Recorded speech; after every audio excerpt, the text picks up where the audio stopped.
Let me start this off by saying that I have actually never reviewed an Arthur episode, or any episode actually, but today I just got the idea to make some sort of video in honor of like all those who died in, the two hurricanes and 9/11, So then I was originally going to actually review Arthur's Big Hit.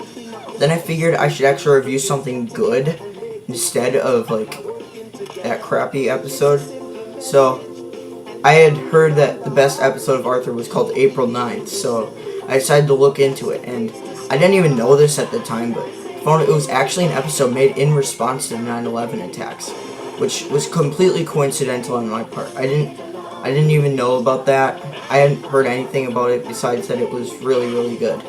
So then I was actually about to start recording, and then I thought I should wear, my 9/11 memorial shirt, which I got last year. And I love Arthur, besides Arthur's Big Hit. And maybe a few other episodes, ones that have like DW in them a lot. Ones like DW All Wet. That one's not that bad, but it's really doesn't hold a candle to some of the other ones like Arthur's Tooth or Sick as a Dog. Those are my two personal favorites. Arthur's Big Hit. I love Arthur.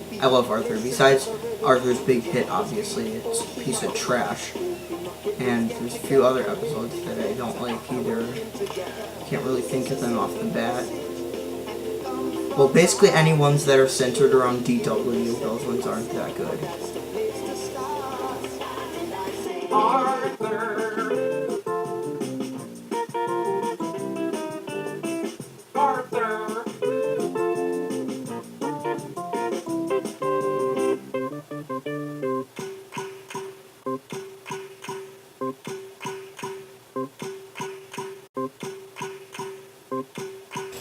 If you're wondering, yes, I did get that from Peanut Butter Gamers, Goodwill Games, I think number 4, when he talks about Arthur's thinking games. Yeah, whenever he talks about Arthur, it cracks me up. Alright, so, how is it? It's really good. Basically, the story is about how at, I think, Lakewood Elementary, I think that's what it's called, right? There's like a fire, and this is in response to 9/11, so it's a fitting story. So they have to move to like a different school. I don't remember what it's called, but yeah, it's great. It has a few predictable moments, but other than that, it's great. I like the subplots with Binky not wanting to, admit that he's scared of the flames. Sue Ellen's losing her journal, and Muffy's trying to help her out, get a new one and everything. Buster meeting Mr. Morris and like helping out there. And I think the strongest one though is the Arthur's about getting concerned for his dad's health after almost losing him in the fire. Everything fits together really well, and it does form a great story. And as usual with most of the episodes, there is like, a dream sequence, and it's one of the strongest ones next to probably the one in Sick as a Dog. That one's my favorite. But if I do have to point out any flaws, well, I can't find any.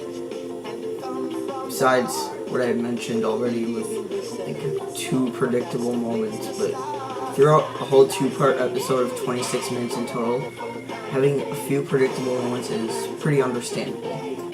It's definitely subtle, but it works.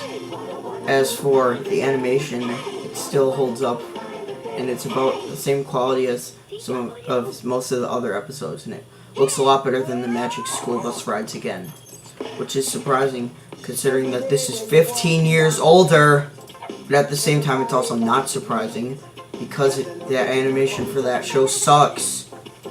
As for the characters, they're basically their same selves as usual.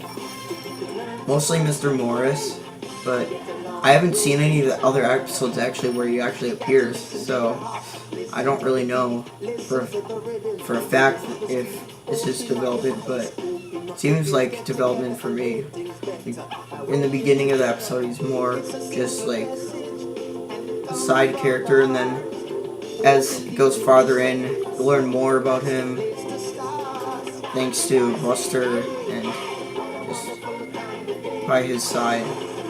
Although there is some characters that do get a bit more development, like Mr. Morris being portrayed as he's the school janitor. I looked it up, but I haven't seen any of the other episodes where he's in, but from what I can tell, he does get some development in this episode specifically. Just starting off as a side character, then he gets a bit more development showing how he would actually cope with things. And Buster gets a bit development too. Instead of just being a guy who loves eating junk food, he actually gets development in this episode, which is one thing that makes it really good. Oh, and one more thing that I forgot to mention before that actually does help this episode out a lot. DW barely appears, which is funny that it would actually help out the episode. It just shows how bad of a character she is. She literally has like 2 lines, like in the beginning she says something, and then later on Arthur gets like a prize, and then DW is like, I want it too. So then it's like a sticker, so she takes a sticker part and lets him have the wrapper. Typical DW. But at least she doesn't make me as triggered as in an episode like Arthur's Big Hit, where she's in it the whole time and she just makes it awful. So as characters, they definitely are much more likable and a lot better than in Arthur's Big Hit.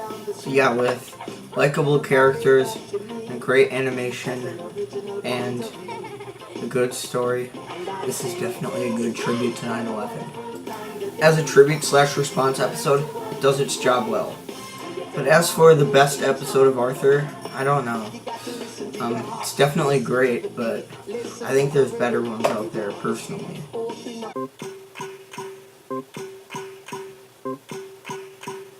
Said Mom.